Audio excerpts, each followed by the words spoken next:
दोस्तों नमस्कार। लक्ष्य मैजिक मैथ में आपका स्वागत है। और जैसा कि आप देखते आ रहे हैं कि लक्ष्य मैजिक मैथ आपको बहुत सारे मैथ की वीडियो दी, तो इसी तरह से आगे आपको अदर सब्जेक्ट जो भी सब्जेक्ट है अलग अलग पार्ट में सब वीडियो अवेलेबल कराया जाएगा। बस आपका सहयोग और सपोर्ट चाहिए और निश्चिंत रहिए, अब एक एक क्रम में हर सब्जेक्ट की क्लासेस चलेंगी। तो अब जो ज़्यादा इम्पोर्टेंट्स है उसी को हम लोग पहले रखेंगे क्रम में, और उसके बाद क्रम वाइज जैसे जैसे आवश्यकता दिखती है वैसे वैसे हम लोग चैप्टर वाइज और सब्जेक्ट को चलाएंगे। तो देखते हैं, और हम लोग आज शुरुआत करते हैं बाल मनोविज्ञान की। और बाल मनोविज्ञान में शुरुआती दौर में हम लोग उसका परिचय समझेंगे, उसके बाद उस पर आगे उसके सिलेबस सब्जेक्ट के बारे में बात करते हैं। क्योंकि आने वाले एग्जामिनेशन है, सी टेट यूपी टेट भी आपके दिसंबर में होगा, सी टेट का भी डेट इशू होने वाला है, सी टेट का डेट जारी होने वाला है। तो इन एग्ज़ामों को ध्यान में रखते हुए हम लोगों ने ये ऑनलाइन क्लास आपको प्रोवाइड की है। तो देखते हैं, शुरुआत करते हैं।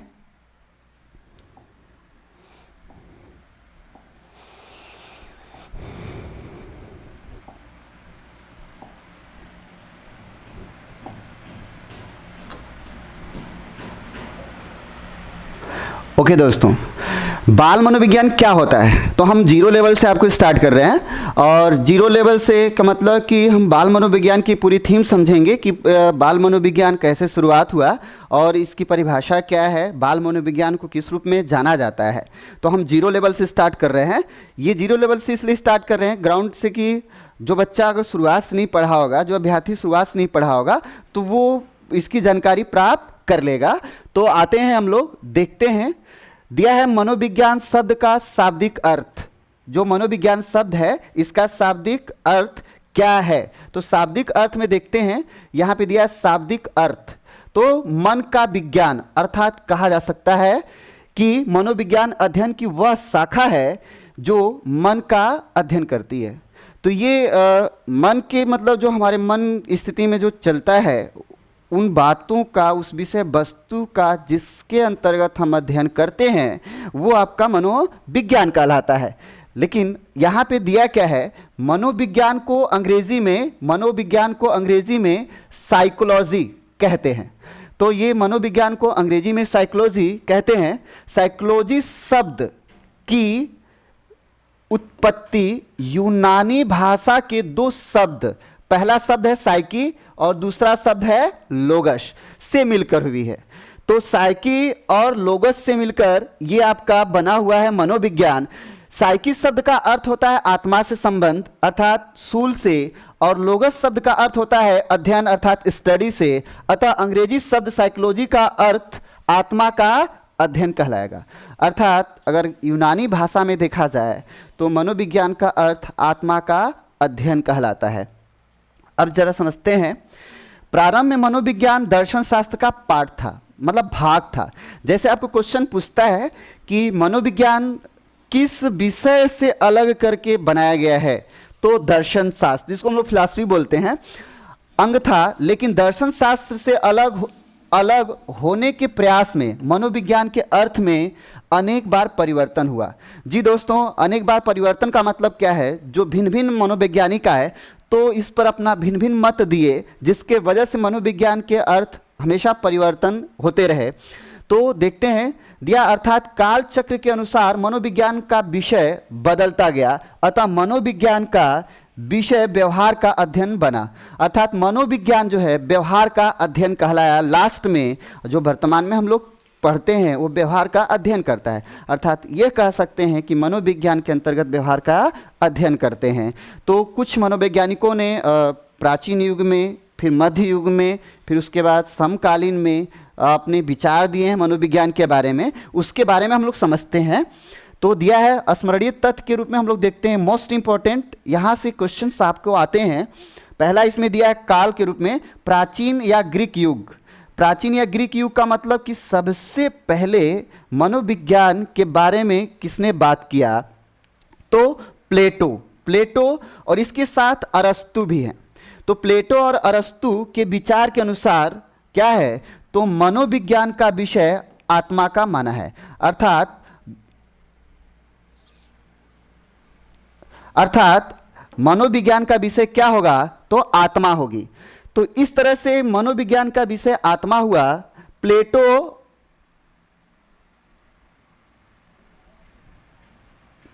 प्लेटो व अरस्तु के अनुसार। दोस्तों क्वेश्चन ये आता है, कभी कभी कैसा क्वेश्चन आता है कि मनोविज्ञान विषय आत्मा का विषय है, ठीक है, या मनोविज्ञान के अंतर्गत आत्मा का अध्ययन करते हैं, निम्न में से किसने कहा है। तो प्लेटो वहां पे नहीं देगा, क्या देगा, अरस्तु देगा। तो अरस्तु भी हमारा उत्तर सही होगा। और प्लेटो दिया है तो आप जैसा कि जानते हैं कि प्लेटो दिया है तो प्लेटो ऑलरेडी हमारा सही होगा। आगे चलते हैं दोस्तों मध्य युग में। तो मध्य युग में बहुत से बुकों में उल्लेख नहीं किया गया है, और आपको बताएं कि मध्य युग में कौन कौन से मनोवैज्ञानिक आते हैं। तो इसको हम लोग अगर बुकों के अनुसार अगर चलते हैं तो प्रथम चरण, द्वितीय चरण, तृतीय चरण और चतुर्थ चरण में आते हैं। तो ये द्वितीय मध्य युग को हम द्वितीय चरण मानते हैं। तो मध्य युग में आपका कौन आता है, तो यहाँ पे पंपोलाजी,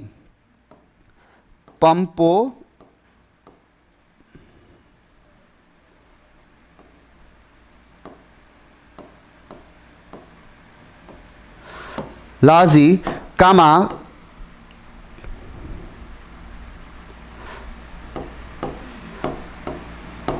कांते,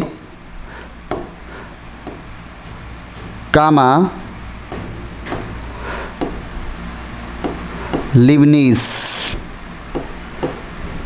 इस तरह से पंपलाजी और आपके कांते, लिबनीज, ये सब लोग आए, ठीक है, और इन्होंने इसकी परिभाषा दी, ठीक है, कि मनोविज्ञान मन का विषय है।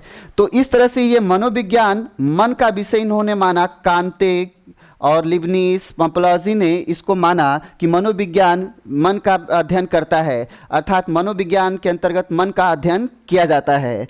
अब अगला नेक्स्ट है हम लोग का तृतीय युग, या इसको हम लोग आधुनिक युग बोलते हैं, तृतीय चरण बोलते हैं।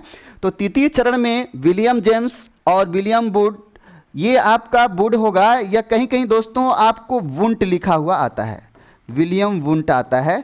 तो इस पे नो डाउट आप इस पे ना जाए, विलियम वुंट भी आपका सही होगा, ठीक है।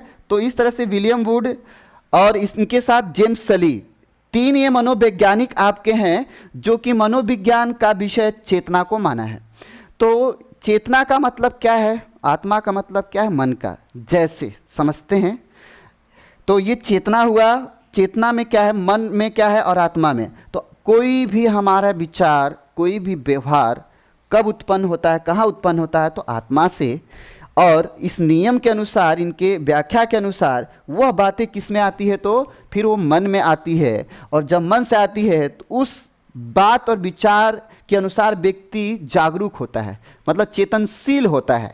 और ये तीन परिभाषा आपकी तो हुई। लास्ट में समकालीन, चौथा चरण में समकालीन मनोवैज्ञानिक में आते हैं BF Skinner, Pavlov, Woodworth, Watson. तो ये मनोवैज्ञानिक समकालीन मनोवैज्ञानिक हैं, और वर्तमान में इन्हीं के थॉट पे मनोविज्ञान का कार्य चल रहा है। तो इनका क्या था, मनोविज्ञान का विषय व्यवहार का विज्ञान माना है। अर्थात Watson, Woodworth, Pavlov, BF Skinner के अनुसार जो मनोविज्ञान है वो व्यवहार का अध्ययन करता है।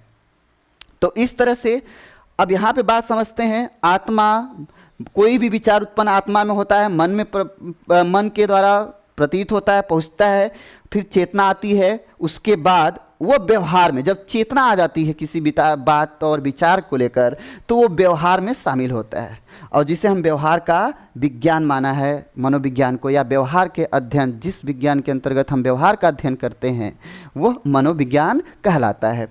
तो ये थे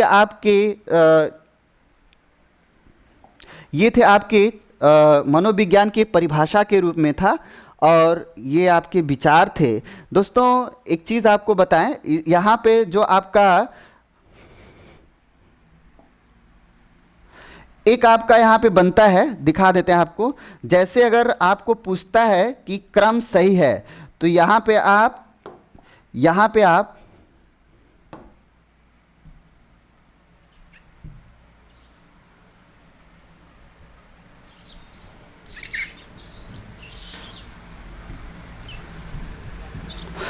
यहाँ पे आप एक देखते हैं, ऐसे ऐसे अगर हम बना लेते हैं, ठीक है, डायग्राम बना लेते हैं और यहाँ पे देखते हैं सबसे पहले आपका क्या आता है, तो यहाँ पर आत्मा हो गई और इसके बाद आपका क्या आता है, तो मन आ गया।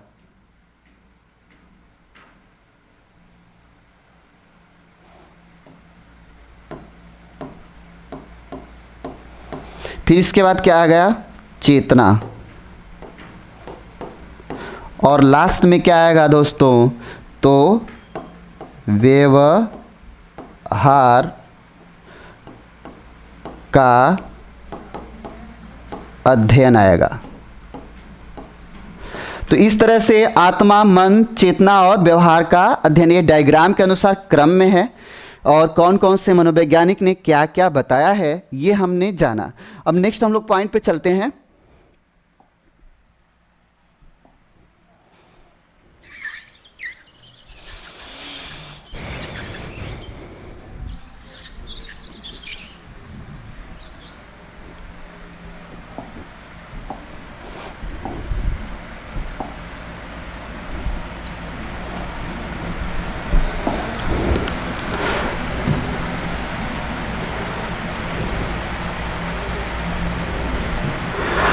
तो हम लोगों ने अभी यही जाना कि मनोविज्ञान का क्या है, मनोविज्ञान के परिचय के बारे में जाना और हम लोग महत्वपूर्ण टॉपिक की बात इस वीडियो के अंतर्गत करेंगे, ज़्यादा लंबा नहीं हम बात करेंगे और क्योंकि जितना ही हम आपको कम समय में अच्छा मटेरियल प्रोवाइड करेंगे उतना ही आपके लिए अच्छा सहयोग मिलेगा। तो हम लोग आते हैं महत्वपूर्ण पॉइंट पे। मनोविज्ञान का जो हमारा सिलेबस है उसमें सबसे पहला चैप्टर, मतलब पहला विषय के रूप में पहला चैप्टर अध्याय क्या है, तो विकास एवं वृद्धि है। तो हम इसकी परिभाषा के बारे में जानते हैं, समझते हैं। विकास एवं वृद्धि की शुरुआत होती कहाँ से है, तो वास्तव में विकास एवं वृद्धि की शुरुआत, यहाँ पे थोड़ी सी कन्फ्यूजन की बात आती है, इसको समझ लेते हैं। कन्फ्यूजन की बात ये आती है कि अगर हम बायोलॉजी को लेके चलते हैं, बायोलॉजी को लेके चलते हैं, तो यहाँ पर जो विकास की बात है और वृद्धि की विकास है तो अंतर आ जाता है। जबकि हम मनोविज्ञान में अगर बात करते हैं, मनोविज्ञान में, तो यहाँ पे क्या आता है दोस्तों, तो मनोविज्ञान में जन्म की अगर बात करते हैं हम तो गर्भावस्था से होता है, लेकिन बायोलॉजी में क्या है, तो बायोलॉजी की थीम को अगर लेके चलते हैं तो जब बच्चा पैदा होता है तब से लेके चलता है जन्म की बात। तो हम लोग मनोविज्ञान के तौर पे बात करते हैं, तो मनोविज्ञान के अनुसार क्या है इस पर हम लोग बात करते हैं। तो विकास और वृद्धि कहाँ से प्रारंभ होती है, तो गर्भावस्था से प्रारंभ होती है। इस पे भी हम अभी चर्चा करते हैं। फर्स्ट पहले देखते हैं विकास एवं वृद्धि। मनोवैज्ञानिक फ्रैंक के अनुसार, फ्रैंक ने एक अपना परिभाषा दिया, विचार दिया विकास एवं वृद्धि के बारे में। तो कहा उसने कि अभिवृद्धि को कोशिकीय वृद्धि के रूप में प्रयुक्त करते हैं और प्रयुक्त करते हुए कहा है कि शरीर एवं व्यवहार के किसी भी पहलू में होने वाले परिवर्तन अभिवृद्धि कहलाता है। मतलब फ्रैंक के अनुसार कहना यह है कि शरीर एवं व्यवहार के किसी पहलू में होने वाले परिवर्तन अभिवृद्धि कहलाते हैं। तो शरीर एवं व्यवहार, तो बच्चा जन्म लेता है, उसके बाद बड़ा होता है, जैसे जैसे बड़ा होता है वैसे वैसे वो व्यवहार सीखता है, तो उसके शारीरिक में भी परिवर्तन में आता है और व्यवहार में भी परिवर्तन आता है। तो इसलिए इन दोनों को संयुक्त रूप से जोड़ते हुए फ्रैंक ने बताया। फिर कहा जबकि समय की दृष्टि से व्यक्ति में जो परिवर्तन दृष्टिगत होते हैं वे विकास कहलाते हैं। तो यहाँ पे शारीरिक एवं व्यवहार के रूप में जो होता है वो वृद्धि है, और जबकि यहाँ पे कहा समय की दृष्टि से व्यक्ति में जो परिवर्तन दृष्टिगत होते हैं वो विकास कहलाते हैं। अब बात आती है हरलाक के अनुसार क्या है। हरलाक के अनुसार देखते हैं तो विकास के परिणाम स्वरूप व्यक्ति में नवीन विशेषताएं और नवीन योग्यताएं प्रकट होती हैं।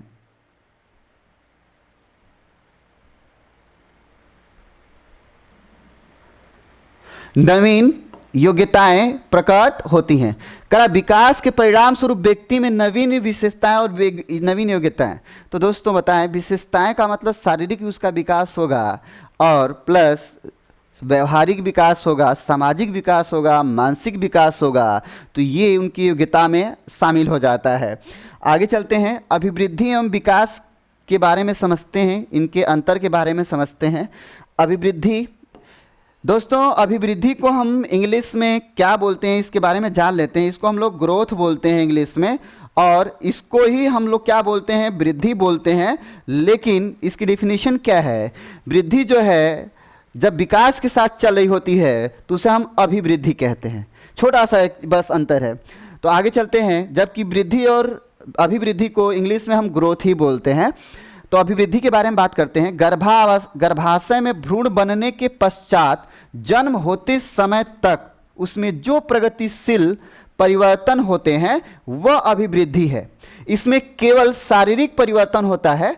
अभिवृद्धि के घटक मूर्त होते हैं। अभिवृद्धि के घटक मूर्त होने का तात्पर्य क्या है? मूर्त होने का तात्पर्य यह है कि केवल आंतरिक रूप से होते हैं। इसकी दिशा एवं गति का मापन किया जा सकता है और इसमें परिमाणात्मक परिवर्तन होता है। अर्थात जो अभिवृद्धि होती है इसकी दिशा और गति को हम माप सकते हैं। तो ये इसमें चीज़ें दिखाई देती है। आप कहेंगे कि वास्तव में अभिवृद्धि कब से स्टार्ट होती है? तो इस मुद्दे पे हम बात करते हैं। चलिए दोस्तों, मान लेते हैं कि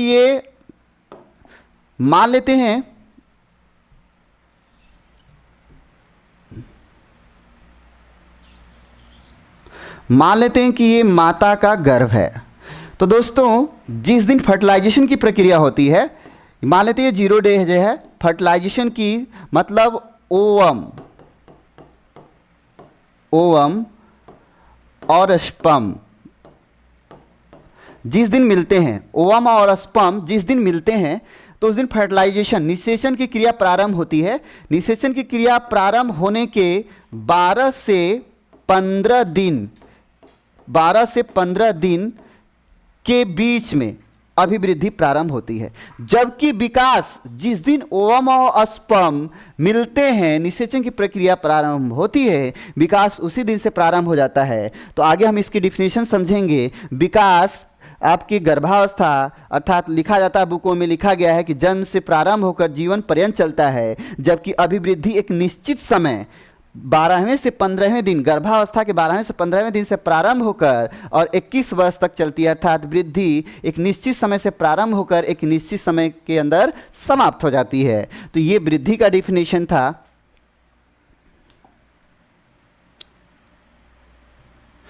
तो ये था आपके वृद्धि का डिफिनेशन। ठीक है, अब आगे बात करते हैं हम लोग अभिवृद्धि की विशेषता के बारे में बात करते हैं। इसमें दिया है अभिवृद्धि की प्रक्रिया, बाल विकास में अभिवृद्धि की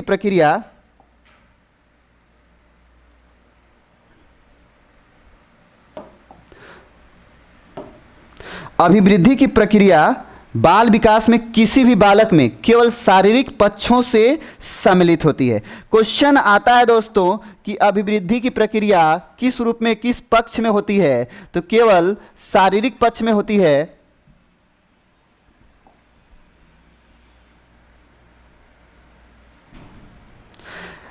तो इस तरह से अभिवृद्धि की प्रक्रिया बाल विकास में किसी भी बालक में केवल शारीरिक पक्षों से होती है। एक क्वेश्चन आता है। क्वेश्चन क्या आता है? क्वेश्चन ये आता है कि अभिवृद्धि किस प्रकार की प्रक्रिया है? तो शारीरिक पक्षों के केवल वृद्धि में सम्मिलित होती है।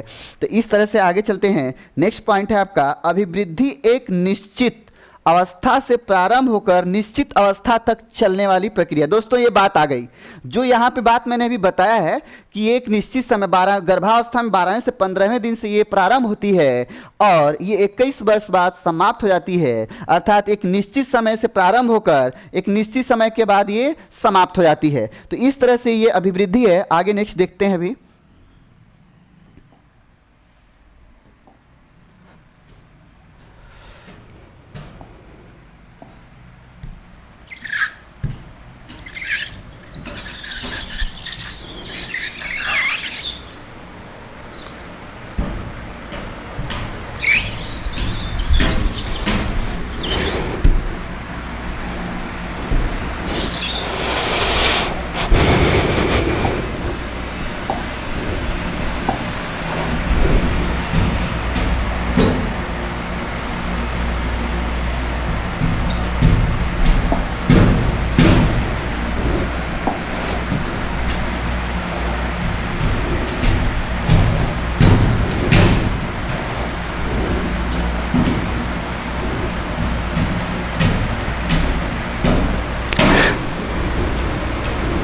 चलिए दोस्तों, तीसरा पॉइंट हम लोग देखते हैं।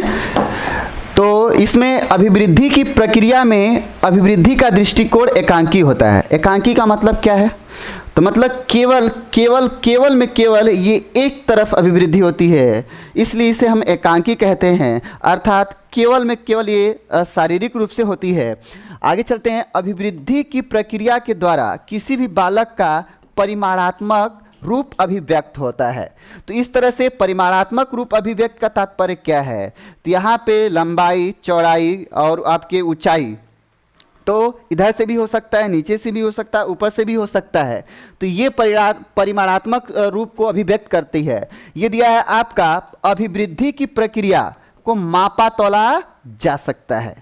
मतलब अभिवृद्धि को हम माप सकते हैं। तो जैसे में ऊंचाई माप सकते हैं और लंबाई माप सकते हैं, हाइट जिसको हम बोलते हैं, तो ये मापा जा सकता है। आगे चलते हैं। बाल विकास की प्रक्रिया में अभिवृद्धि को प्रत्यक्ष रूप से देखा जा सकता है, जैसे कि बालक की लंबाई, चौड़ाई इत्यादि। जी दोस्तों, मतलब वृद्धि दिखाई दे सकती है। किस रूप में दिखाई दे सकती है? तो लंबाई और चौड़ाई। क्वेश्चन आता है कि क्या हम अभिवृद्धि को प्रत्यक्ष रूप से देख सकते हैं? तो जी सत्य है कि देख सकते हैं। किस रूप में? तो इस रूप में देख सकते हैं। आगे है 7वां नंबर। बाल विकास की प्रक्रिया में अभिवृद्धि की प्रक्रिया के घटक क्या होते हैं? जन्मजात। जन्मजात का मतलब दोस्तों हमने बताया है कि अभिवृद्धि कहाँ से स्टार्ट होती है? तो गर्भावस्था से स्टार्ट होती है, और समय मैंने बताया कब से स्टार्ट होती है। तो ये उसी प्रक्रिया को बता रहा है। आगे है। अभिवृद्धि की प्रक्रिया विकास के अंतर्गत ही सम्मिलित होती है। जी दोस्तों, मैंने बताया कि जब वृद्धि विकास के साथ चलती है तो उसको हम अभिवृद्धि के नाम से जानते हैं, अभिवृद्धि कहते हैं। और जो अभिवृद्धि की प्रक्रिया है वो विकास में सम्मिलित होती है, अर्थात विकास के साथ साथ अभिवृद्धि भी चल रही होती है। तो ये था आपके अभिवृद्धि के बारे में। आगे नेक्स्ट हम लोग को पॉइंट है विकास। इसको हम इंग्लिश में डेवलपमेंट बोलते हैं। विकास क्या है? तो विकास के बारे में समझते हैं। विकास क्रम में प्राणी के शारीरिक तथा मानसिक पक्ष में जो कुछ भी प्रगतिशील परिवर्तन होता है उसे हम विकास कहते हैं। मानसिक का मतलब यहाँ पे क्या है? शारीरिक का मतलब तो हम जानते हैं कि शरीर का विकास होता है, बट मानसिक का विकास अगर यहाँ पे बात करता है तो दोस्तों यहाँ पे हम सीधे कहाँ चले जाते हैं? बुद्धि पे चले जाते हैं, और इसमें फिर आपका आ जाता है चिंतन पे चले जाते हैं, विचारों का जन्म होना स्टार्ट हो जाता है। तो इस तरह से ये जो आपके मानसिक विकास की प्रक्रिया क्या हो जाती है? प्रारंभ हो जाती है। तो ये करा प्रगतिशील परिवर्तन होता है, उसे हम विकास कहते हैं। यह जन्म से मृत्यु तक, जन्म का मतलब बताया दोस्तों कि जब बच्चा या निषेचन की प्रक्रिया, या बच्चा गर्भ में ठहर जाता, गर्भ में जब बच्चा ठहर जाता है तो, या गर्भ ठहर जाता है और निषेचन की प्रक्रिया होती है, फर्टिलाइजेशन होता है, वो स्पर्म मिलते हैं, तो वहाँ से विकास की शुरुआत होती है। इसलिए यह जन्म से मृत्यु तक चलने वाली प्रक्रिया है। आगे चलते हैं। विकास में वृद्धि भी सम्मिलित है, जैसा कि अभी ऊपर हमने बताया। फिर इसमें दिया है, इसमें गुणात्मक एवं परिमाणात्मक दोनों होता है। गुणात्मक क्या है? तो गुणात्मक का मतलब दोस्तों इसमें हम बात करते हैं, इसमें चारों तरफ से विकास होता है। मतलब शारीरिक भी होगा, मानसिक भी होगा, सामाजिक होगा, नैतिक होगा, ठीक है। तो इस तरह से ये चारों तरफ से होता है। परिमाणात्मक का मतलब कि जब इसके साथ वृद्धि शामिल है तो जाहिर सी बात है कि परिमाणात्मक हो जाएगा। तो इस तरह से परिवर्तन होता है। व्यक्ति का विकास मुख्यतः दो तत्वों, वंशानुक्रम तथा वातावरण की अंतःक्रिया पर आधारित है। तो दोस्तों विकास जो है वंशानुक्रम और पर्यावरण की अंतःक्रिया पर आधारित प्रक्रिया है, और ये विकास है। विकास की प्रक्रिया किसी भी बालक के जीवन के संपूर्ण पक्ष जैसे शारीरिक, मानसिक, सामाजिक, सांवेगिक सभी पक्ष सम्मिलित होते हैं। तो इसके बारे में हम आगे चर्चा करते हैं। तो ये था आपके विकास के बारे में, और अभिवृद्धि के बारे में हमने अभी जाना। नेक्स्ट अभी हम लोग देखते हैं आगे।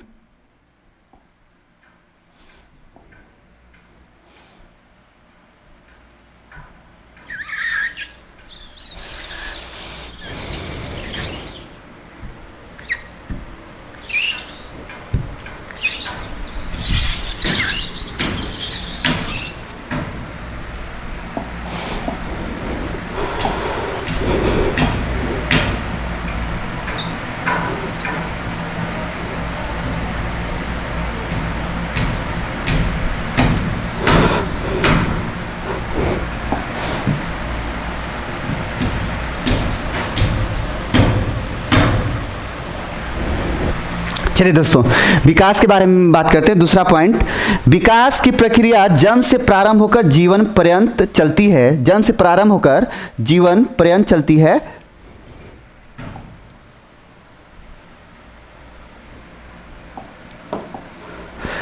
जन्म से प्रारंभ होकर जीवन पर्यंत चलने वाली प्रक्रिया है।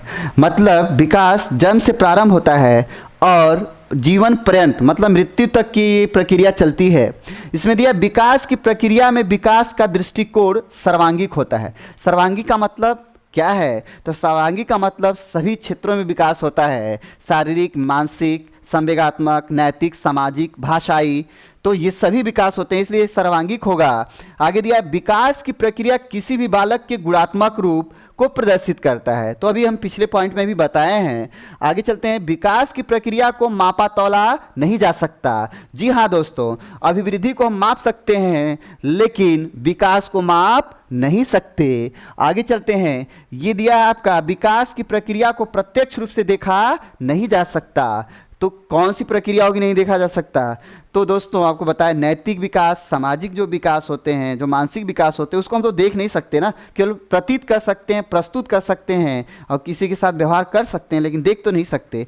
तो इस तरह से ऐसे एग्जाम्पल के रूप में इसको बताया। तो विकास की प्रक्रिया को प्रत्यक्ष रूप से हम देख नहीं सकते। यदि विकास की प्रक्रिया के घटक अर्जित होते हैं। जी दोस्तों, कुछ जन्मजात होते हैं लेकिन अर्जित भी होते हैं। तो बात करते हैं, अभिवृद्धि के जन्मजात होते हैं, अभिवृद्धि के अर्जित नहीं होते हैं, लेकिन विकास के जन्मजात के साथ साथ अर्जित भी होते हैं। तो ये अर्जित में क्या आएगा? तो सामाजिक विकास, नैतिक विकास, भाषाई विकास, ये सब हमारे अर्जित में आता है। तो इस तरह से ये आपकी विकास की प्रक्रिया के घटक अर्जित होंगे। विकास की प्रक्रिया अभिवृद्धि के अंतर्गत सम्मिलित नहीं होती। तो अभी जो विकास होता है वो अभिवृद्धि में सम्मिलित नहीं होता, जबकि अभिवृद्धि विकास में सम्मिलित होती है। तो ये था विकास के बारे में जानकारी। आगे नेक्स्ट हम लोग का टॉपिक होगा दोस्तों विकास के सिद्धांत। विकास के सिद्धांत में हम लोग समझते हैं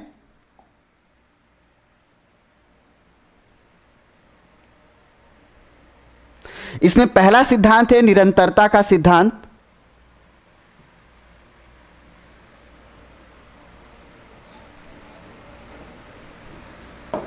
इसमें पहला सिद्धांत है निरंतरता का सिद्धांत।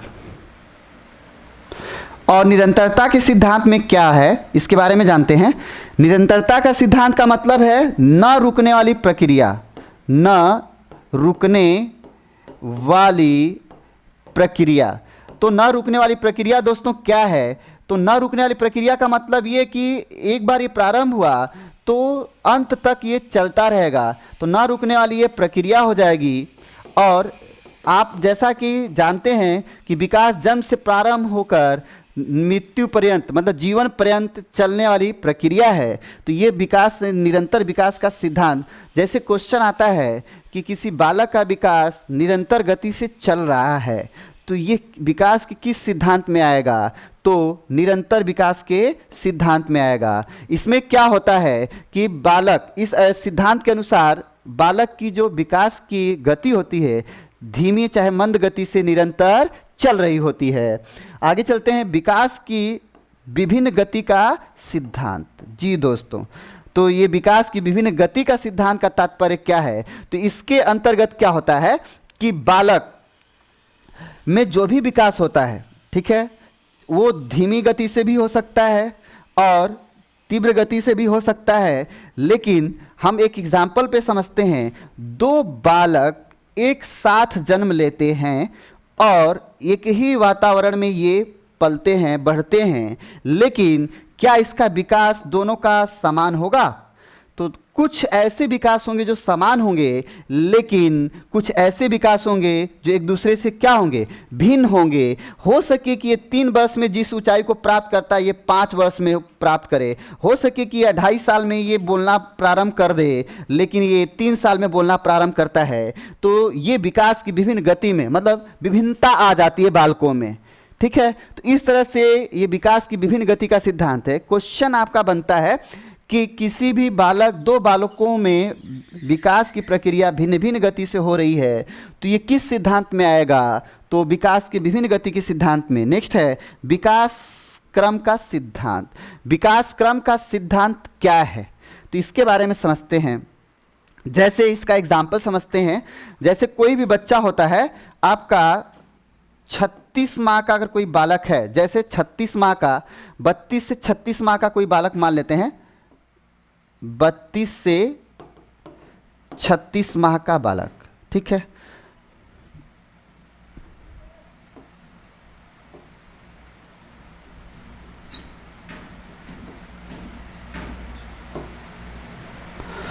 बत्तीस से 36 माह का बालक जब ये होता है तो ये जो आपके विकास के क्रम का जो सिद्धांत है, विभिन्न क्रम के अनुसार प्रत्येक जो क्रम है आपके बच्चा का चलता है। बच्चा क्या करता है, तो सर्वप्रथम चलना प्रारंभ करता है, ठीक है। पहले हाथ पैर हिलाना डुलाना प्रारंभ करेगा, फिर उसके बाद चलना प्रारंभ करता है। तो 32 से 36 माह के बीच बच्चा कोई ना कोई शब्द निकालना प्रारंभ कर देता है। तो 32 से 36 माह का मतलब ये है कि 3 साल का आपका बच्चा हो गया तो बालक में मतलब शब्द बोलना स्टार्ट कर देता है, बोलने की प्रक्रिया प्रारंभ हो जाती है प्रॉपर। इसके बाद यहाँ पे आपका आता है 60 से 62 माह का बालक। तो यहाँ पे 60 से जो 62 माह का बालक होता है, 60 से 62 माह का बालक ये क्या करता है, तो यहाँ पर ये उल्टे हाथे लिखने का प्रारंभ करता है और इसके बाद 70 से 72 माह का बालक सीधे हाथ से लिखने का प्रयास करता है। अर्थात इस तरह से बालकों में क्रम वाइज विकास प्रारंभ होता है। तो ये प्रक्रिया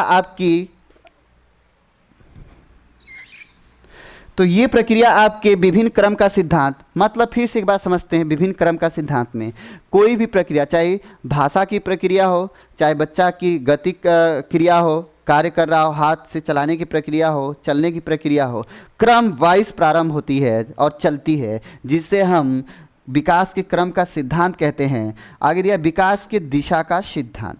जी दोस्तों, इसको हम लोग कितने नामों से जानते हैं, तो इसको हम लोग जानते हैं पश्चोन्मुखी। पहला होगा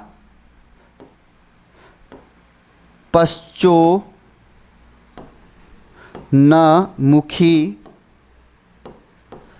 फिर इसके बाद इसको हम लोग बोलते हैं शीर्षा भिमुख।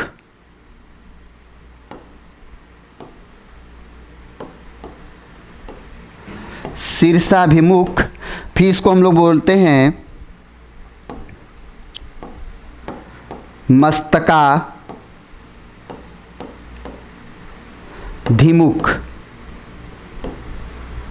मस्तकाधिमुख, पश्चोन्मुखी, शीर्षाभिमुख, मस्तकाभिमुखी, और फिर इसको हम लोग बोलते हैं सिर से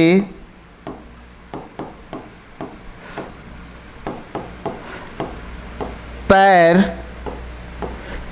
की तरफ विकास की तरफ।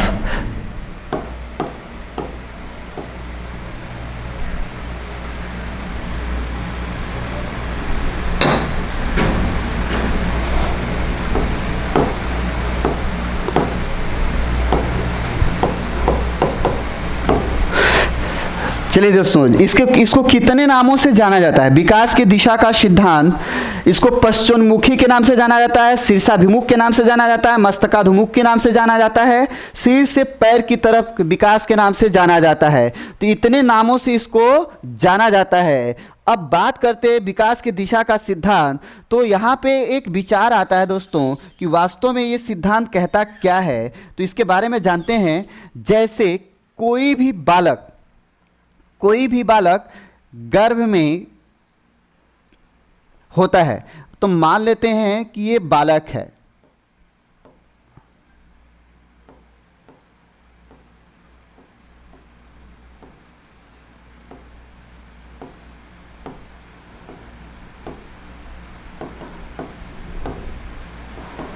मान लेते हैं दोस्तों ये बालक है। तो इसमें क्या होता है, जब गर्भ में बालक का किस अंग का सबसे पहले निर्माण होता है? तो सबसे पहले इसके मस्तिष्क का निर्माण होता है।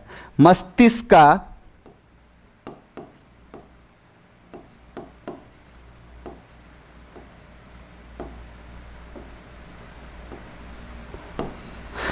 सबसे पहले मस्तिष्क का निर्माण होता है। इसके बाद इसके आँख,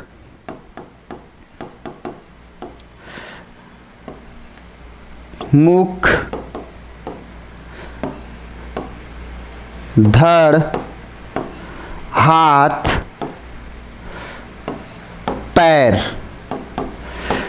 तो ये गर्भावस्था में प्रक्रिया होती है विकास की। जैसे क्वेश्चन आता है कि गर्भावस्था में बालक का सबसे पहले किस अंग का निर्माण होता है? तो मस्तिष्क का, और ये क्रम में आँख, इसके बाद आपका आँख हो जाएगा, और इसके बाद आपका मुख, धड़, धड़ का मतलब ये भाग, और इसके बाद हाथ और पैर। अर्थात ये विकास किधर है? सिर से पैर की तरफ, अर्थात मस्तिष्क से पैर की तरफ है, जिसे हम विकास के दिशा का सिद्धांत कहते हैं। दोस्तों, यही सिद्धांत जब बच्चा जन्म लेता है तो क्या होता है कि सबसे पहले क्वेश्चन आता है कि जन्म लेने के बाद बालक किस अंग पर सबसे पहले नियंत्रण करता है? तो मस्तिष्क पर, फिर उसके बाद आँख, इसके बाद मुख, इसके बाद हाथ, धड़, हाथ और पैर पर। सबसे अंत में किस पर नियंत्रण करता है? तो पैर पर। तो इस तरह से इस सिद्धांत के ये आपके उदाहरण रहे, और विकास की दिशा का सिद्धांत सिर से पैर की तरफ के विकास के अंतर्गत आता है। क्वेश्चन आता है कि किसी बालक का नियंत्रण मस्तिष्क से होकर पैर की तरफ होता है तो किस विकास के सिद्धांत के अंतर्गत आएगा? तो दोस्तों, आपका विकास की दिशा के सिद्धांत के अंतर्गत, या क्वेश्चन ये बनता है कि पैर, सिर से पैर की तरफ विकास को हम किस नाम से जानते हैं? तो विकास की दिशा के सिद्धांत के नाम से जानते हैं। तो ये था विकास की दिशा के सिद्धांत के बारे में।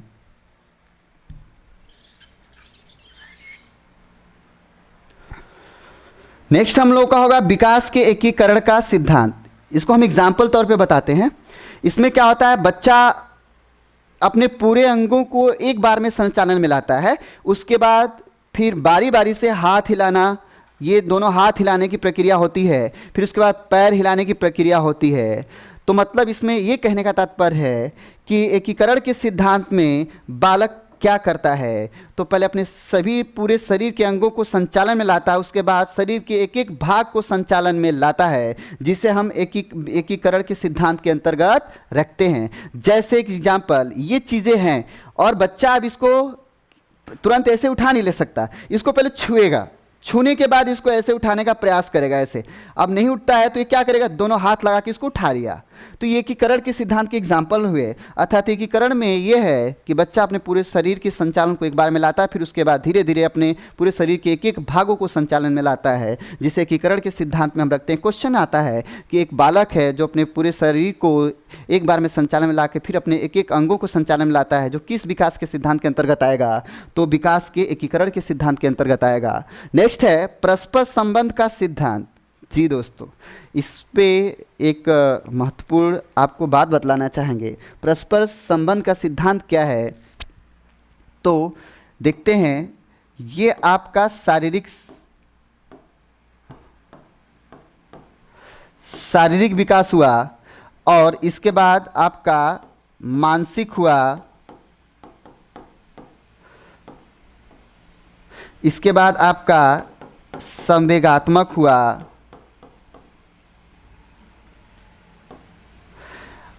और संज्ञानात्मक हुआ,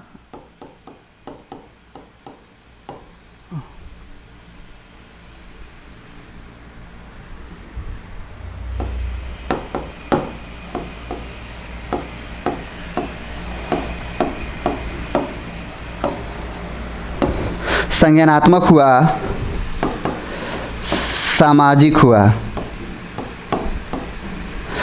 तो दोस्तों, सामाजिक देखते हैं, शारीरिक, मानसिक, संज्ञानात्मक, संवेगात्मक, सामाजिक। सबसे पहले बालक का शारीरिक विकास होगा, इसके बाद मानसिक विकास, इसके बाद संज्ञानात्मक विकास, उसके बाद संवेगात्मक विकास, नैतिक विकास, और उसके बाद आपका भाषात्मक विकास। अर्थात एक विकास की प्रक्रिया एक विकास पर क्या है? निर्भर है। मतलब शारीरिक विकास अगर अच्छे से नहीं होगा तो मानसिक विकास भी अच्छे से नहीं होगा, संज्ञानात्मक विकास अगर अच्छे से नहीं होगा तो संवेगात्मक नहीं होगा, संवेगात्मक अगर अच्छा से नहीं होता है तो ये पूरा नियंत्रण विकास पर नियंत्रण नहीं हो सकता। तो इस तरह से, और सामाजिक विकास नहीं होगा तो बच्चा व्यवहार नहीं सीख सकता। तो इस तरह से ये आपकी एक एक प्रक्रिया जो है एक दूसरे पर निर्भर है। जबकि सिद्धांत क्या कहता है कि परस्पर संबंध का सिद्धांत, अर्थात ये जो विकास के पक्ष हैं परस्पर आपस में एक दूसरे से संबंधित होते हैं तब जाके ये विकास करते हैं। क्वेश्चन आता है कि किसी भी बालक का शारीरिक और मानसिक विकास, संज्ञानात्मक विकास की प्रक्रिया एक दूसरे के साथ चलती है, एक दूसरे के विकास होने पर चलती है, तो ये परस्पर के संबंध के सिद्धांत के अंतर्गत आता है। नेक्स्ट है वंशानुक्रम तथा वातावरण के अंतःक्रिया का सिद्धांत।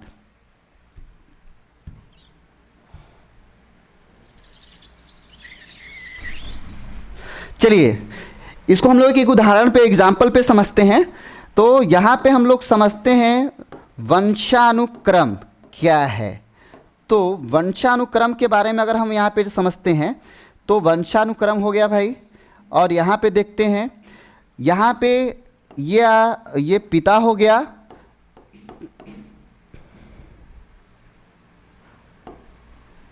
पिता XY गुणसूत्र होंगे, और यहाँ पे माता XX यहाँ पे हो गया।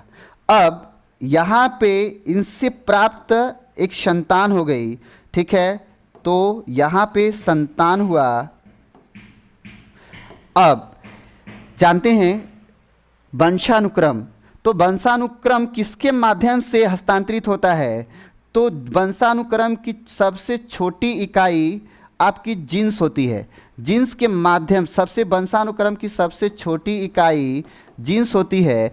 जीन्स के माध्यम से जिन गुणों का हस्तांतरण माता पिता से संतान में होता है उसे हम वंशानुक्रम कहते हैं। एक लाइन में समझते हैं, वह गुण या वह लक्षण जो माता पिता से जीन्स के माध्यम से बच्चों में हस्तांतरित होते हैं उन्हें हम वंशानुक्रम कहते हैं। इस तरह से समझते हैं, जो शारीरिक लक्षण या गुण माता पिता से बालक में हस्तांतरित होते हैं उसे हम वंशानुक्रम कहते हैं। तो ये आपका माता में XX और ये XY गुणसूत्रों की संख्या कितनी होती है?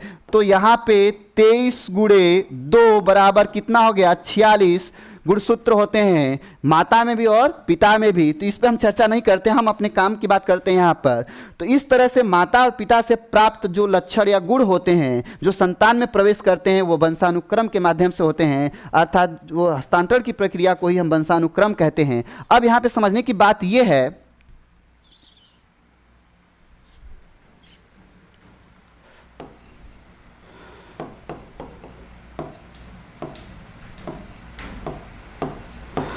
समझने की बात यह है दोस्तों कि कुछ ऐसे वंशानुक्रम के जो लक्षण होते हैं वो बालक में प्रवेश कर जाते हैं और बालक के विकास को बाधा पहुंचाते हैं।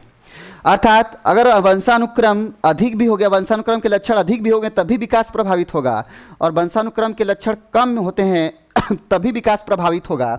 तो इस तरह से ये वंशानुक्रम के लक्षण अधिक और कम दोनों पर विकास प्रभावित होता है। तो वहां पे हम क्या करते हैं? तो वहां पे एक शब्द आता है वातावरण।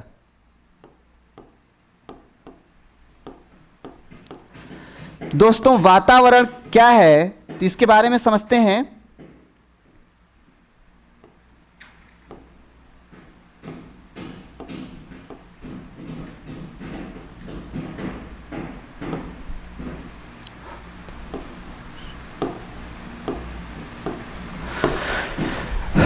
अब इसके बारे में समझते हैं। जबकि हम जानते हैं कि वातावरण और वंशानुक्रम की संयुक्त प्रक्रिया ही विकास है। तो वातावरण क्या करता है? जैसे कोई भी लक्षण माता पिता से संतान में पहुंचता है और वो लक्षण बालक के विकास को प्रभावित करता है, रोक देता है, तो वहाँ पे हम उचित वातावरण देके उस वंशानुक्रम के लक्षण को निष्क्रिय करते हैं, या कोई ऐसा गुण जो माता पिता से बच्चे में प्राप्त न हो जिसके वजह से विकास प्रभावित होता है, तो उचित वातावरण देकर हम बच्चे की उस प्रक्रिया को आगे बढ़ाते हैं।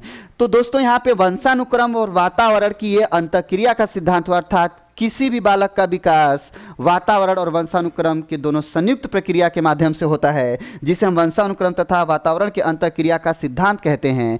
तो ये था आपका वातावरण और वंशानुक्रम। एक यहाँ पे एक बात हम कहना चाहेंगे, वाटसन ने कहा कि हमें बालक पैदा करके या बच्चा पैदा करके दे दो, हम उसको वातावरण से जैसा चाहे वैसा बना सकते हैं। तो उस नियम पर अगर हम बात करते हैं तो वातावरण और वंशानुक्रम दोनों ये अंतःक्रिया होती है, तभी किसी बालक का उचित निर्माण और उसका विकास होता है। तो ये था आपके विकास से संबंधित पॉइंट। नेक्स्ट पॉइंट पे आते हैं हम लोग।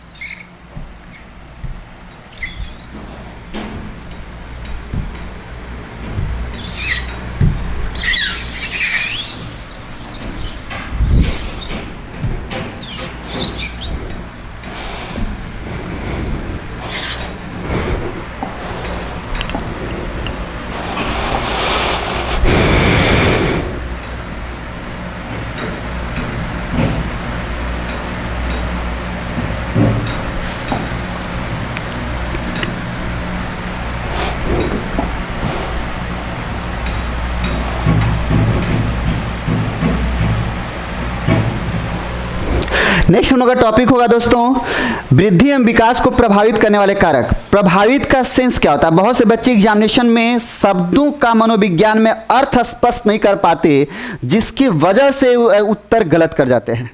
तो ये सबसे बड़ी समस्या मनोविज्ञान में है। बच्चों का कहना यह है कि कुछ क्वेश्चन ऐसे आते हैं जिनके सभी ऑप्शन सही लगते हैं, लेकिन उसमें उचित क्या है वो खोजना होता है। तो हम जब तक अर्थ स्पष्ट नहीं कर पाएंगे मनोविज्ञान में, तब तक हम उचित उसका उत्तर नहीं दे पाएंगे। तो इसलिए हम जानते हैं प्रभावित का मतलब यहाँ पे क्या होता है। तो प्रभावित का तात्पर्य यहाँ पर क्या, विकास को कौन से वो तत्व हैं जो बाधा पहुँचाते हैं या विकास के लिए बाधक हैं। तो ये प्रभावित हो गया। अब बात करते हैं सबसे पहले वंशानुक्रम। तो यहाँ पर हमने अभी जस्ट नियम समझा कि विकास जो है वंशानुक्रम और वातावरण की अंतःक्रिया का स्वरूप है।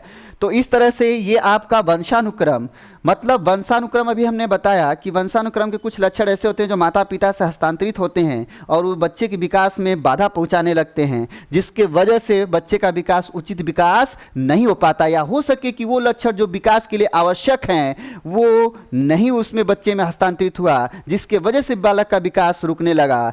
तो ये वंशानुक्रम जो विकास को प्रभावित करता है, तो इस तरीके से प्रभावित करता है। वातावरण के बारे में हमने समझा कि बालक को हम अगर कोई भी अगर वंशानुक्रम का लक्षण है जो उसको प्रभावित करता है, तो हम उचित वातावरण देके बालक का विकास कर सकते हैं। जैसे कि वाटसन का मैंने एग्जांपल दिया कि वाटसन ने कहा कि हमें बालक पैदा करके दे दो, मैं उसे वातावरण से जैसा चाहे वैसा बना दूंगा।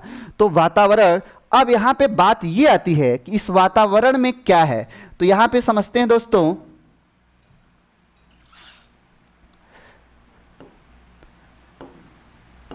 घर का वातावरण,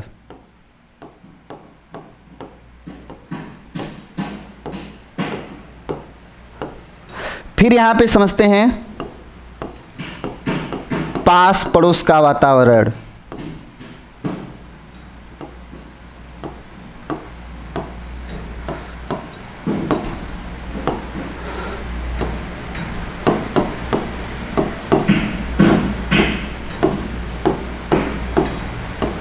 पास पड़ोस का वातावरण,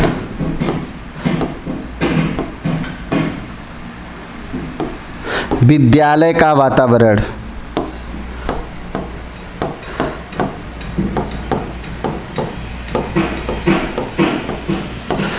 चलिए ये था आपका वातावरण। तो इसमें घर का वातावरण, पास पड़ोस का वातावरण और विद्यालय का वातावरण। घर का वातावरण तो जानते हैं दोस्तों, जब बच्चा जन्म लेता है तो परिवार में आता है, और परिवार में आता है तो सबसे पहले किसको पहचानता है, तो माता को और पिता को। इसके बाद बच्चे की प्राथमिक पाठशाला अगर कही जाए तो वो परिवार होता है। क्वेश्चन भी आता है कि बच्चे की प्राथमिक पाठशाला क्या है निम्न में से, तो परिवार होता है। तो जब बच्चे को हम उचित वातावरण जैसा देंगे परिवार में, बच्चा वैसा ही ढलता जाएगा और वैसे ही व्यवहार सीखते जाएगा, अर्जित करता जाएगा गुणों को। तो घर का वातावरण अर्थात घर का वातावरण अगर अच्छा है तो बालक में उचित विकास होगा। फिर दिया पास पड़ोस का वातावरण, जब बच्चा बड़ा होता है और घर से बाहर जाता है तो उसके समाज और पास पड़ोस के जो वातावरण होते हैं वो अच्छे अगर मिलते हैं तो बालक में अच्छा विकास होगा।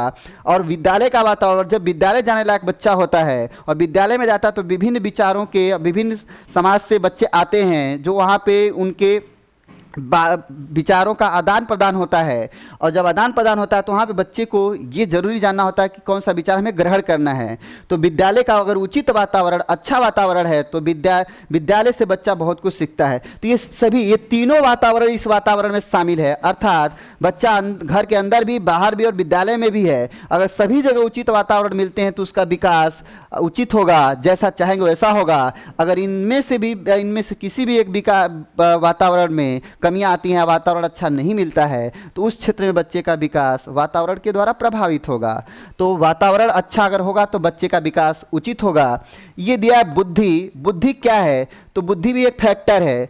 बच्चा जब जन्म लेता है तो बुद्धि इसमें सबसे इंपॉर्टेंट होती है। पूरी बॉडी का नियंत्रण किससे हम करते हैं? तो मस्तिष्क से, उसके बाद बुद्धि से आपका होता है। तो जब बच्चे की बुद्धि जैसे जैसे विकास करेगी वैसे वैसे बच्चा का व्यवहार और उसके कार्य करने की क्षमता बढ़ेगी।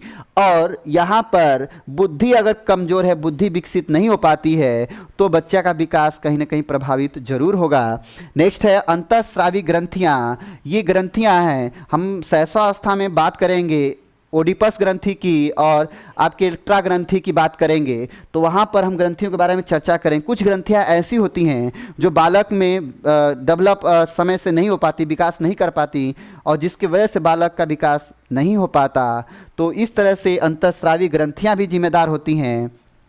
पोषण, उचित पोषण, न्यूट्रिशन जिसको हम लोग बोलते हैं, अगर बालक को हम समय से उचित पोषण नहीं देते हैं तो बालक का विकास बाधित होगा अर्थात प्रभावित होगा। वायु एवं प्रकाश, तो दोस्तों ये वातावरण का भी एक भाग हो सकता है। उचित वायु एवं प्रकाश की भी आवश्यकता बालक के विकास में होती है। रोग एवं चोट, जैसे क्या होता है कि किसी बालक को बचपन में ही चोट लग गई, मस्तिष्क वगैरह में लग गई या कहीं भी लग गई, कोई अंग डैमेज हो गया, खत्म हो गया, कट पिट गया, तो वो बालक के आगे कि उस क्षेत्र में विकास में बाधा डालता है। जैसे एक एग्जाम्पल हम लेते हैं, बच्चे के मस्तिष्क में चोट लग गई और बच्चा बड़ा होता है, तो कोई भी कठिन से कठिन चीज़ों के बारे में अगर विचार करना चाहे, याद करना चाहे, पढ़ना चाहे, तो दिमाग पे जोर डालता है तो वो उसका दिमाग काम नहीं कर पाता उस क्षमता के अनुसार, तो वहाँ पे विकास उसका प्रभावित होगा।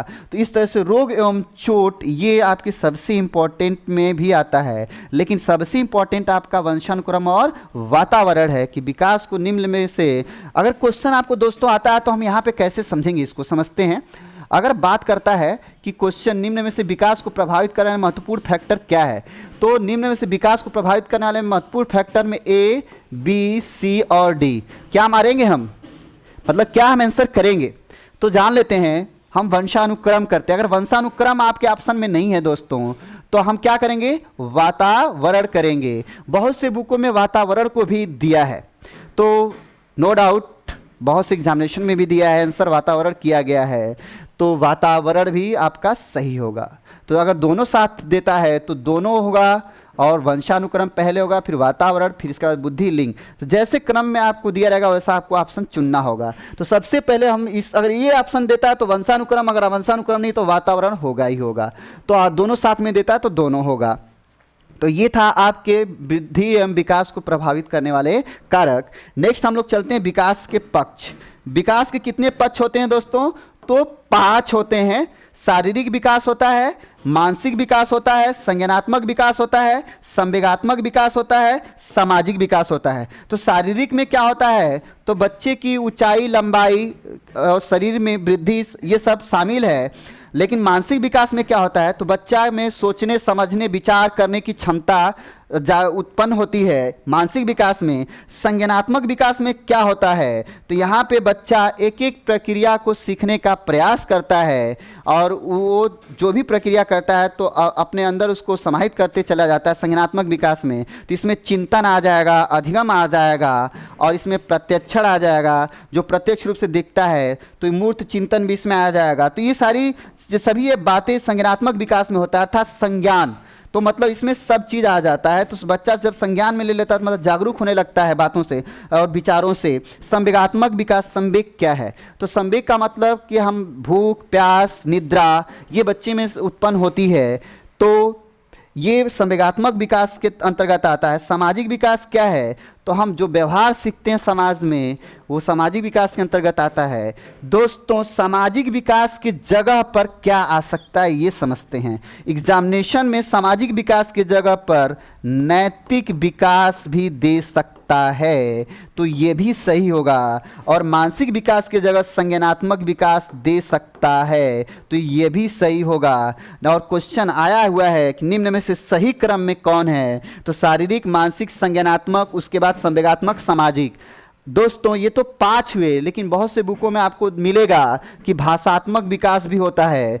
तो आपको बता दें कि भाषा का भी विकास होता है, तो ये अन्य विकास में शामिल है। अर्थात 6वें नंबर पे आपका भाषा आएगा, लेकिन विकास के पक्ष में महत्वपूर्ण कितने पक्ष होंगे? तो 5 होंगे। तो ये था विकास के पक्ष और वृद्धि एवं विकास को प्रभावित करने वाले कारक। क्वेश्चन इस पे आता है कि विकास के कितने पक्ष हैं? तो 5 पक्ष हैं।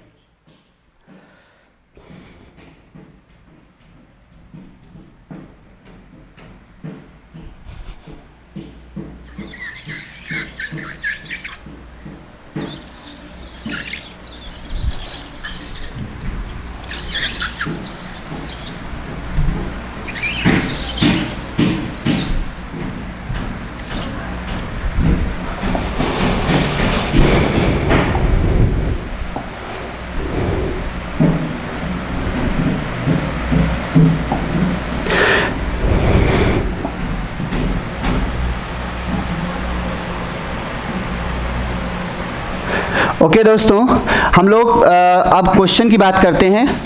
क्वेश्चन कैसे आता है, क्या स्वरूप होता है क्वेश्चन का? विकास और वृद्धि पर आधारित क्वेश्चन देखते हैं। पहला क्वेश्चन है, 2 व्यक्ति समान नहीं होते परंतु सभी बालकों में विकास का क्रम समान होता है। मतलब ये भी मैंने बताया है कि हर बालक के जो विकास होते हैं क्रम से तो होंगे, समान क्रम से, लेकिन उनमें भिन्नता आ जाती है। तो यहाँ पे ये कथन निम्न में से किस मनोवैज्ञानिक ने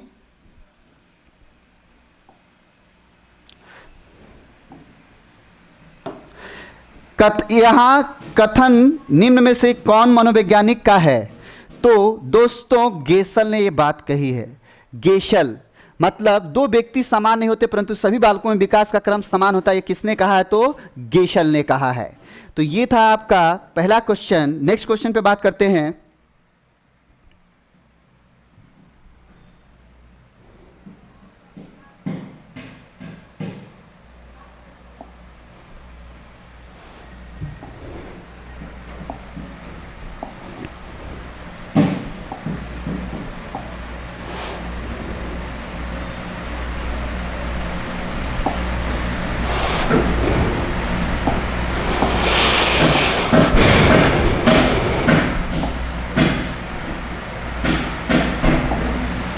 क्वेश्चन नंबर दूसरा होगा, देखते हैं इसमें दिया है। क्वेश्चन नंबर दूसरा, विकास की प्रक्रिया पूर्व निश्चित दिशा में आगे बढ़ती है, यह कथन बाल विकास के किस सिद्धांत का अनुसरण करता है? दोस्तों, अभी बताए हैं विकास की दिशा का सिद्धांत हम लोगों ने अभी पढ़ा है कि विकास की प्रक्रिया पूर्व निश्चित दिशा में आगे बढ़ती है।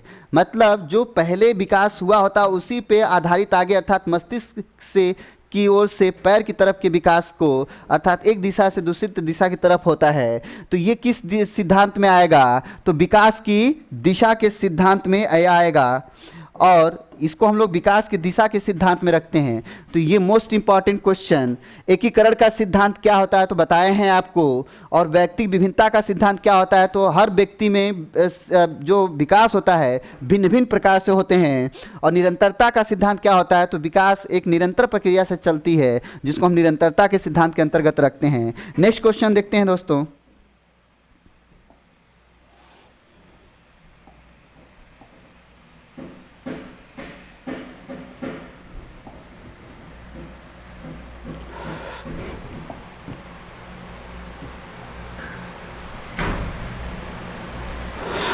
नेक्स्ट क्वेश्चन है, बाल विकास को प्रभावित करने वाले कारक होते हैं। तो बाल विकास को प्रभावित करने वाले कारक में देखते हैं, केवल आंतरिक कारक, केवल बाह्य कारक, आंतरिक एवं बाह्य दोनों होते हैं, उपरोक्त में से कोई नहीं। तो जान लेते हैं, हमने अभी पढ़ा है कि वंशानुक्रम और वातावरण दोनों कारक प्रभावित करते हैं। अगर उचित वातावरण नहीं मिलता तो बालक का विकास नहीं होगा, और वंशानुक्रम के लक्षण नहीं बालक में मिलते, हस्तांतरित होते, तब भी विकास नहीं होगा। तो जो वंशानुक्रम होता है वो आंतरिक होगा, जबकि वातावरण क्या होगा, बाह्य होगा। इसलिए इसका आंसर क्या होगा, तो आंतरिक एवं बाह्य क्या हो जाएंगे, दोनों हो जाएंगे। इस तरह से इस क्वेश्चन का उत्तर आंतरिक एवं बाह्य दोनों होगा। नेक्स्ट क्वेश्चन देखते हैं।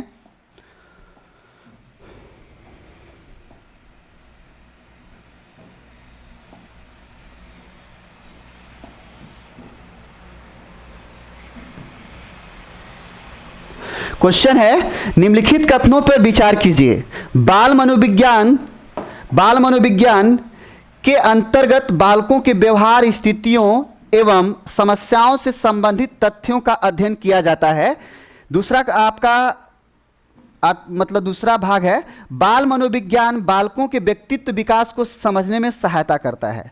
अब यहां पे दिया है, उपरोक्त कथनों में से सही कथन का चयन कीजिए। तो उपरोक्त कथनों में से सही कथन का चयन करने का तात्पर्य क्या है, तो इसमें हम ये देखते हैं कि पहला सही है या दूसरा सही है या दोनों सही है। तो इस तरह से ये हम कह सकते हैं कि इसमें आपका चौथे में जो है ये आपका तीसरा सही होगा, एक व दोनों सही होगा। क्यों, तो बाल मनोविज्ञान के अंतर्गत बालकों के व्यवहार, स्थितियों एवं समस्याओं संबंधित तथ्यों का अध्ययन किया जाता है, ये सत्य है। बाल मनोविज्ञान बालकों के व्यक्तित्व विकास को समझने में क्या करता है, सहायता करता है। जब यहाँ पे हम समस्याओं का भी अध्ययन करते हैं तो उनके व्यक्तित्व विकास कैसे करना चाहिए, इसका भी सलूशन हमको यहाँ से मिलता है। इस तरह से ये दोनों हमारा सही होगा। उचित आंसर हमारा क्या होगा, तो ये आपका एक और दोनों होगा। नेक्स्ट क्वेश्चन पे बात करते हैं।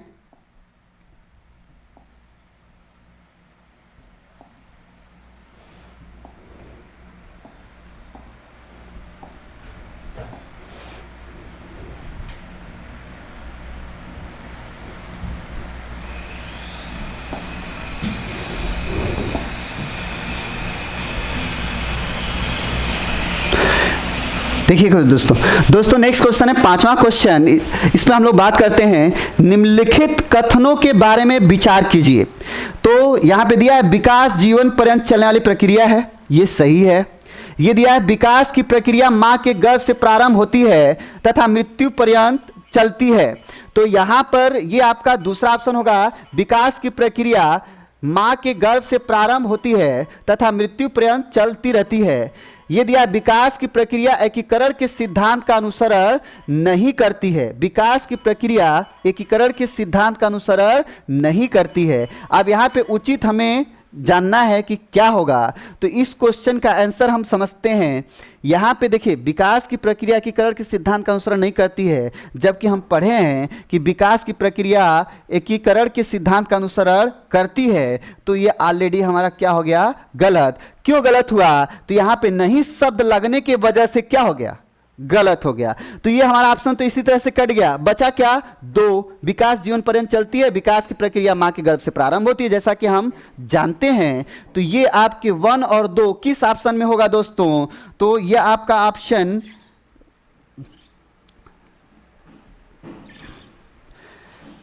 किस ऑप्शन में होगा, तो ऑप्शन सी, अर्थात 1 व 2 सही होगा। नेक्स्ट क्वेश्चन पे हम लोग चलते हैं।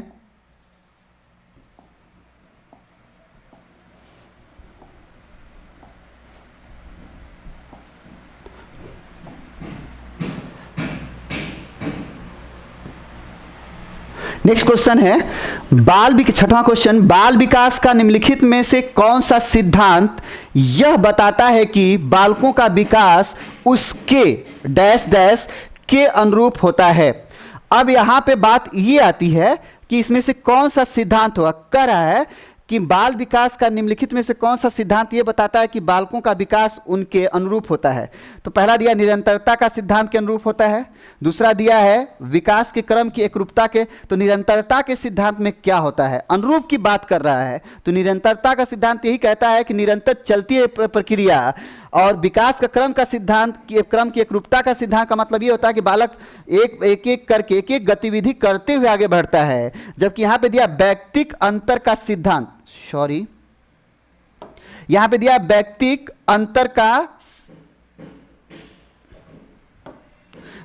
अंतर का सिद्धांत और परस्पर संबंध का सिद्धांत। तो इसमें आप समझते हैं जो परस्पर संबंध का सिद्धांत है कि हम अभी बताए हैं कि विकास की एक प्रक्रिया शारीरिक, मानसिक और सामाजिक, संज्ञानात्मक, संवेगात्मक, दूसरे के द्वारा जब विकास एक का होगा तो दूसरे का होगा, इस तरह से निर्भर है, परस्पर संबंधित होती है। तो ये भी नहीं होगा। लेकिन अब समझते हैं व्यक्तिक अंतर का सिद्धांत यहाँ पे आएगा, क्योंकि बालकों का विकास उनके व्यक्तिक अंतर के अनुरूप होता है। अर्थात हर बालकों का विकास भिन्न भिन्न होता है, उनके व्यक्तिक अंतर उनमें पाए जाते हैं। तो इस तरह से आपका ऑप्शन क्या सही होगा, तो ऑप्शन सी सही होगा। नेक्स्ट क्वेश्चन हम लोग बात करते हैं।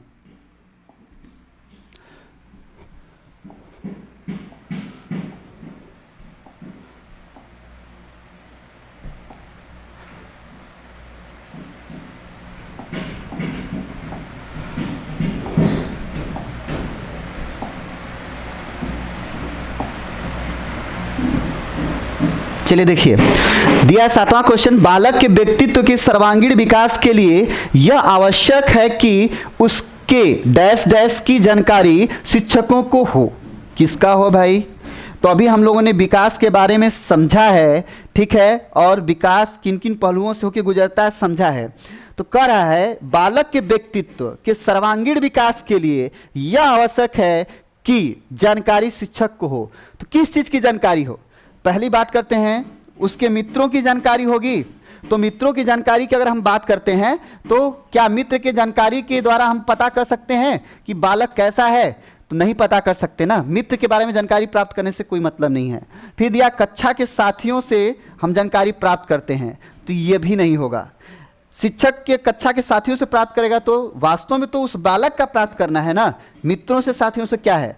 फिर ज्ञान की प्राप्ति। तो ज्ञान के बारे में हम परीक्षा ले सकते हैं, लेकिन वहां पे करा उसके व्यक्तित्व के सर्वांगीण विकास। व्यक्तित्व किस पर निर्भर करता है? तो व्यवहार पर करता है, और व्यवहार ही इसका उचित आंसर होगा, अर्थात व्यवहार इसका उत्तर होगा। अर्थात ऐसे कहा जा सकता है कि उसके व्यवहार की जानकारी शिक्षक को होनी चाहिए। तो यहां पे सही उत्तर आपका व्यवहार होगा दोस्तों। नेक्स्ट क्वेश्चन हम समझते हैं।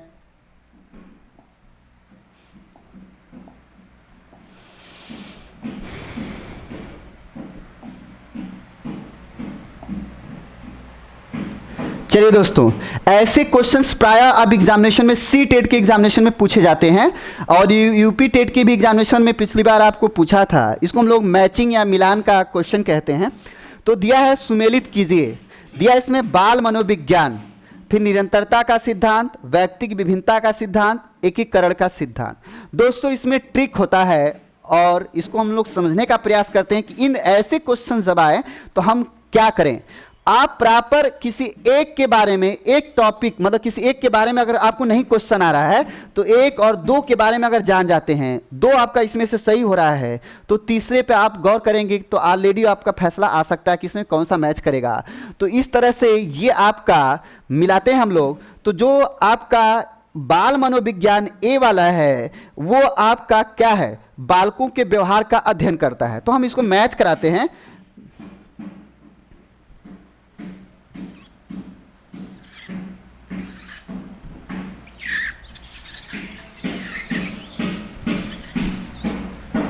मैच कराते हैं। बाल मनोविज्ञान व्यवहार, बालकों के व्यवहार का अध्ययन करता है। अब दूसरा आपका इसमें क्या होगा? तो निरंतरता का सिद्धांत तो कह रहा है निरंतरता के सिद्धांत में हम पढ़ें कि विकास जन्म से प्रारंभ होकर मृत्यु पर्यंत अर्थात जीवन पर्यंत तक चलती है। तो विकास जन्म से प्रारंभ होकर मृत्यु पर्यंत चलता है, तो आपका निरंतरता का सिद्धांत इसमें शामिल होगा, अर्थात ए का 4 हो जाएगा और बी का 3 हो जाएगा। अब आते हैं, दिया व्यक्तिक विभिन्नता। तो व्यक्तिक विभिन्नता का मतलब क्या है? तो बालकों में विकास में वृद्धि उनकी व्यक्तिक विभिन्नता के अनुरूप होती है, जैसा कि अब हमने पढ़ा है। तो ये आपका सी का क्या हो जाएगा? तो दूसरा हो जाएगा व्यक्तिक विभिन्नता। और इसके बाद एकीकरण का सिद्धांत, तो हम पढ़ें शरीर के एक एक अंगों का एक साथ एकीकृत करने की प्रक्रिया, जैसा कि मैंने बताया कि बालक एक साथ शरीर को संचालन में लाता है और फिर उसके बाद एक एक अंगों को संचालन में लाता है। तो ये आपके एकीकरण के सिद्धांत में आया। तो इस तरह से आपका डी का 1, तो इस तरह से हमारा आंसर कौन सा सही हो गया? तो बी ऑप्शन हमारा सही होगा। तो दोस्तों इसमें यह समझने की बात है कि आप अगर किसी 2 का भी अगर आप मैच करा लेते हैं या 3 का भी मैच करा लेते हैं तो ऑटोमेटिक चौथा वाला आपको आंसर मिल जाता है। तो इस पे बहुत बारीकी से ध्यान देना होता है और ये हम अभी पूरा इसके बारे में हम लोग जाने हैं। तो इस तरह से इसका आंसर बी होगा। नेक्स्ट क्वेश्चन पे हम लोग चलते हैं।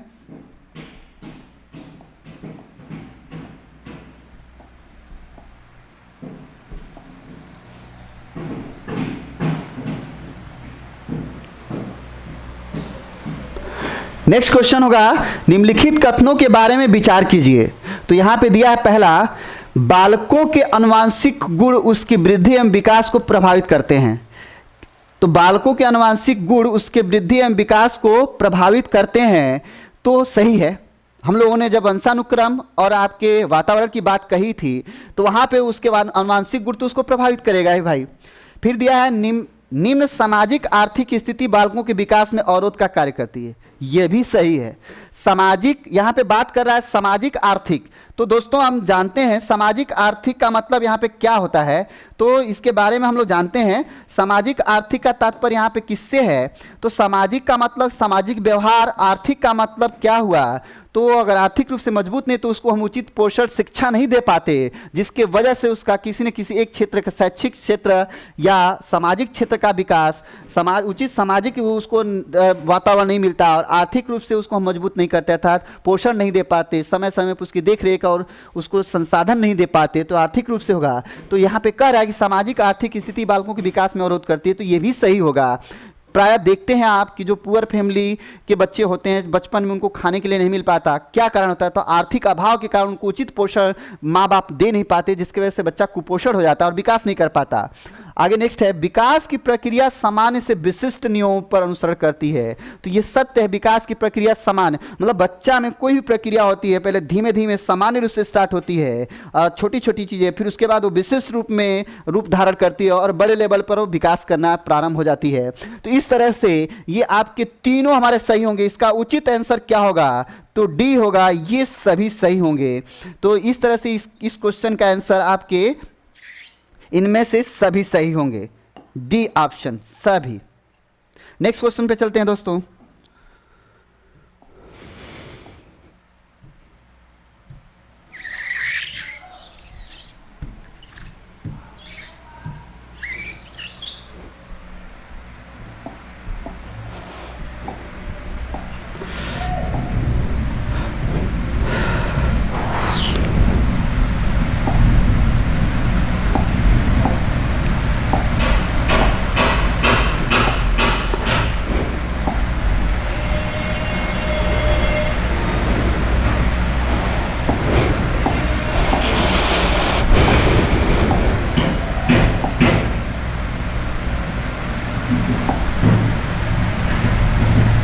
चलिए दोस्तों देखते हैं, यह क्वेश्चन आपके सीटेट जून 2011 में आया हुआ है। जैसा कि सीटेट एक आपके लिए बता दें कि सीटेट के कुछ क्वेश्चन ऐसे होते हैं जो अगले साल अगले एग्जामिनेशन में बिफोर 2 इयर्स 3 इयर्स के क्वेश्चन रिपीट किए जाते हैं।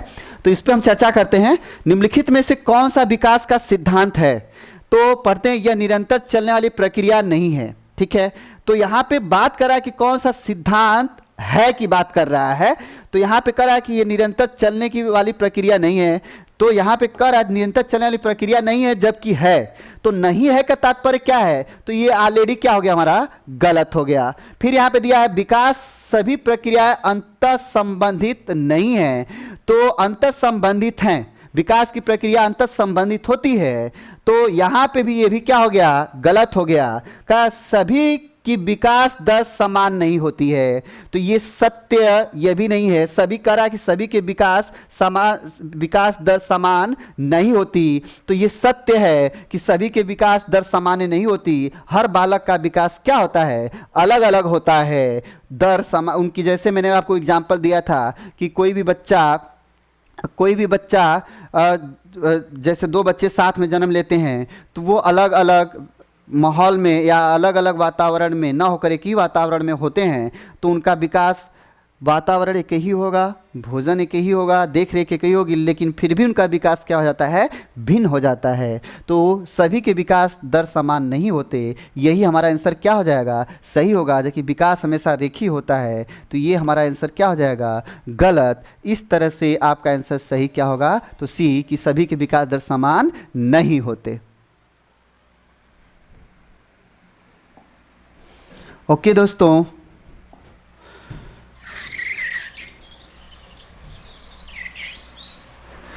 ओके ये थे आपके 10 क्वेश्चन, और अगले बार हम आपको फिर से लेके आएंगे आगे के क्वेश्चन, 11वां क्वेश्चन के साथ अगली वीडियो में हम आएंगे।